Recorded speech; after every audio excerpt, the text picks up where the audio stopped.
Hello again. So welcome to this third component of our lecture video on the mammalian heart. So in this segment, the final segment, I'm just going to make a few brief comments about some comparative aspects of the mammalian heart.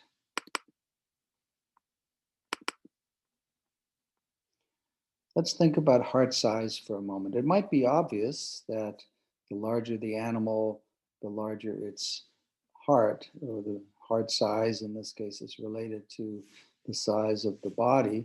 And that's indeed the case. Here's a graph that is a comparison of different primates, monkeys and apes, basically, as you can see here. A nice relationship between body mass plotted along the bottom and heart mass. So the larger bodied primates, humans, gorillas, chimpanzees, and so on, have much larger hearts than, say, monkeys, squirrel monkeys, or smaller primates, basically. So that's not unexpected that we would see this.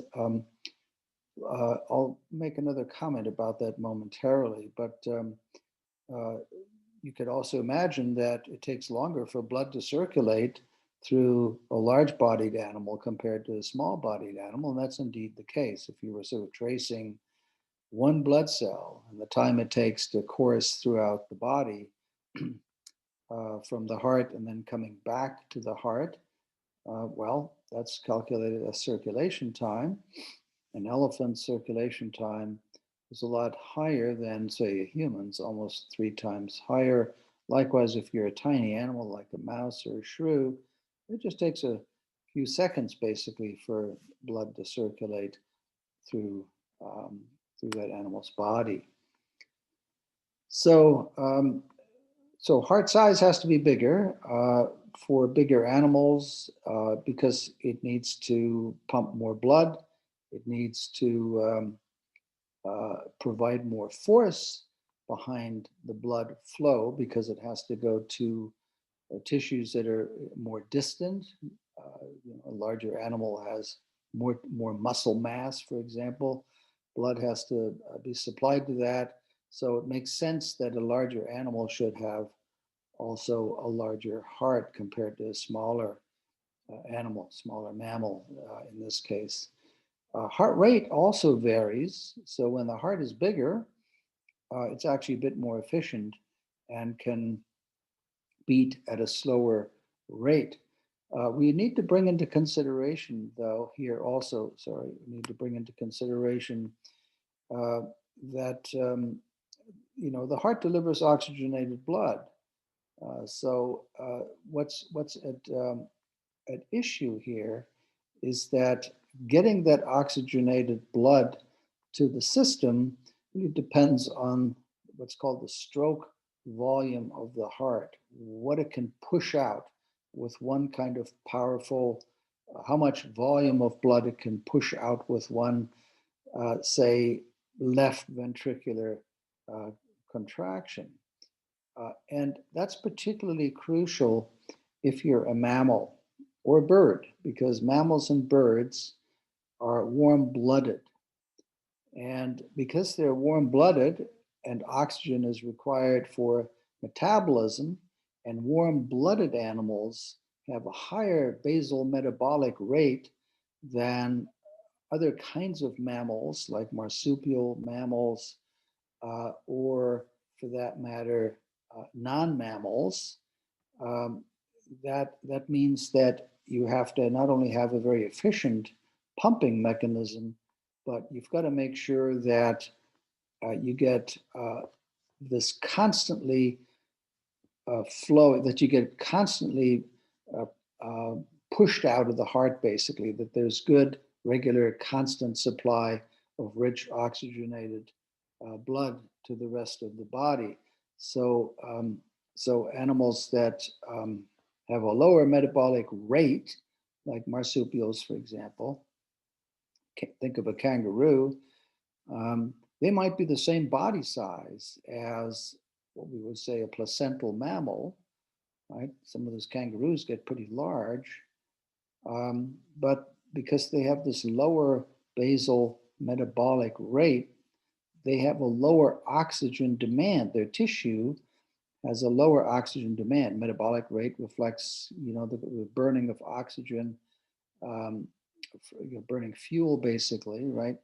And so, if your rate is lower, then uh, you don't have to have um, blood coming to those tissues as frequently. That's one way to think about it, right? So their beats per minute, their heart rate is only half that of other mammals, in this case, placental mammals. So for an equivalent body size, a placental mammal, horse, cow, human, will have a faster heart rate than a marsupial mammal, in this case, that has this lower metabolic rate. So it's all about making sure that you get oxygenated blood, that you get oxygen-rich blood to the tissues so that you can afford, that you can continue to have this high metabolic rate, right? So placental mammals are, of course, highly adaptable. They're usually um, more energetic, you might say. Their brains are larger compared to marsupial mammals. The brain needs a lot of energy. The brain burns a lot of oxygen, uses a lot of oxygen for metabolism. It needs constant supply of oxygen. So all of these kinds of factors that make mammals, placental mammals, very adaptable to many different kinds of environments. And that's why there are many more of them around than there are, say, marsupial mammals or egg-laying mammals, is the third group of mammals, is called. Placental mammals are the most numerous mammals on the planet, and they're very adaptable, but they have to have a heart that can deliver oxygen quickly and efficiently, um, because of the higher metabolic rates or metabolic demand that they have. It turns out that as far as metabolism is concerned, also that larger animals, this is now looking at just placental mammals, for example, large mammals like a big horse or a cow, large placental mammals are more energy efficient than smaller placental mammals. And so because they're more energy efficient, larger mammals, they do have larger hearts, but they can also, therefore, among the placental mammals, they can have a slower heart rate simply because they're more energy efficient. And I don't want to go into the details of this, but it has to do with how much energy you can conserve being a large-bodied animal, radiating less away from your body surface compared to a small mammal. In essence, that's what the energy efficiency is about, comparison between large versus small placental mammals. So all of this, heart rate in this case is very much dependent on the energy efficiency of the animal and its need for high levels of oxygen supply to the tissue. Young animals have a higher heart rate than adult animals. Uh, Take any placental mammal, a youngster will have a higher heart rate because they have a higher metabolic rate, and also because the tonic vagal inhibition, remember, that's part of the that's the part of the parasympathetic nervous system, is actually less developed in young animals. As they mature, heart rate begins to slow down. Of course, the heart gets a little bigger too. That's because this vagal inhibition of the heart rate takes effect or has fully matured. Of course, there's an upper limit on heart rate or beats per minute because there's a minimum amount of time that's required for the filling and refilling of the heart. For example, you might expect that for a 3-gram shrew, you might project that, given what we know about the connection between heart size and metabolic demands and all of the things we've been talking about, that you might expect its heart rate to be 3,000 beats per minute. Can you imagine that? Well, that's impossible. It turns out to be physically impossible. given the amount of time, minimum amount of time, even in a small heart, that's required with the filling and refilling of the heart. So it turns out it's only 1,200 beats per minute. But even that's pretty remarkable when you think about it, right? That a heart can beat that fast. So here's another illustration of heart rate in comparison to body mass. And here you can see the difference. At the bottom here are cold-blooded animals. These would be like reptiles and fish and amphibians. And then with birds and mammals, we're now talking about endothermic or warm-blooded animals, birds and mammals. And you can see that all of them, regardless of whether warm-blooded or cold-blooded, there's a predictable relationship between the size of the body and, in this case, the heart rate. So what you can see here is that as body mass increases, heart rate drops, regardless of whether you're an ectotherm, cold-blooded as it were, or whether you're a bird or a mammal. Larger bodied versions of these have fewer beats per minute. But notice also that something we've been stressing, which is that if you're a bird or a mammal, which is your high energy demand animal, your brain needs a lot of oxygenation. You've got to get high oxygen levels for this metabolism, efficient metabolism to the tissues. So on average, at equivalent body sizes here, birds and mammals being warm-blooded will have a higher heart rate compared. So you can take a very large reptile, for example, like one of these giant lizards, let's say, that's the size of, a horse, or well, maybe not quite that large, but, pretty large, or take even a crocodile, pretty large animal.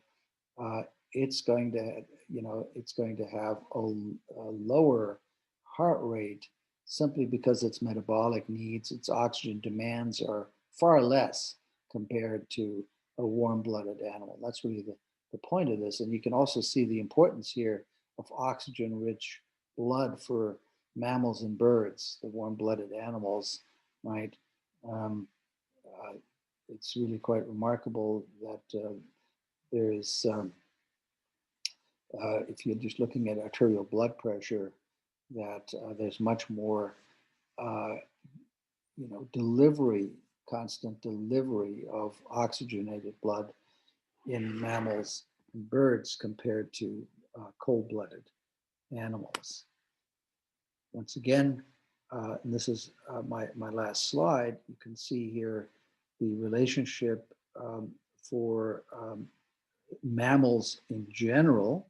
You can see here that heart rate decreases with body mass, okay? Nice predictable relationship between the two. Okay, so I hope this has at least given you, some idea of some of the comparative aspects. We've just picked two. We've looked at heart size, we've looked at heart rate. It's just two examples of how these vary, how they're intimately connected to the energetic demands of the animal that we're talking about, whether you're young or whether you're older, different body sizes and so on. Give you some sense of how we can think meaningfully about differences in heart size and heart rate. All right, well, hope you were able to appreciate some of this, and see you later. Take care.